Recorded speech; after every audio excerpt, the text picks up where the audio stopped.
Шындықты айту керек, су енді қиындау, әрине. Өткен жылда қиын болды, ол тек біздің елімізде емес, соңғы кездері бірнеше мемлекеттерде соңғы жылдары судың тапшылығы сезілуде. Оны біз кеше республикада берген сұхбатымызда айттық. Соңғы 12 жылда мысалы жоғарыдан Сырдариядан Аралға түсетін судың көлемі де 8,5 миллиард кубқа азайып кеткен.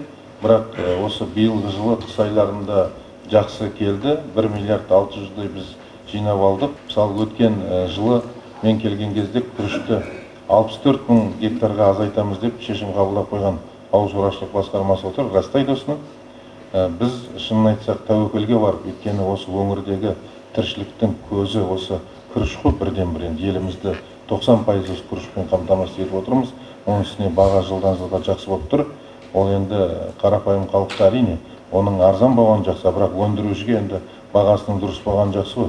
Өйткені енді оған кететін шығын да көбейіп келе жатыр, жанар-жағармайдың да бағасы өсіп жатыр, оған қажетті техникалардың да бағасы біртіндеп көтеріліп келе жатыр, оған алатын құрал-саймандардың да бағасы көтеріліп келе жатыр. Оның бәрін біз түсінеміз. Оның екі жағын қарау керек. Кеше де маған сұрақ қояды, күріштің бағасы көтеріліп жатыр, неге қарамайсыздар? Мен айтам, қарағанда сіз келіңіз, көресіз, қандай біздің адамдардың осындай күннің ыстығында азанда жаңағы 35 градус сағат 9-да. 50 градустың астында күн демей, түн демей, таңның атысы күннің батысына дейін жұмыс жасап жатқан, ол еңбекпен келеді, оның бар. Күріш өзінен өзі өсе салмайды, оның еңбегі өте көп, ауыр еңбегі. Сондықтан өндірушілердің де еңбегін бағалауымыз керек.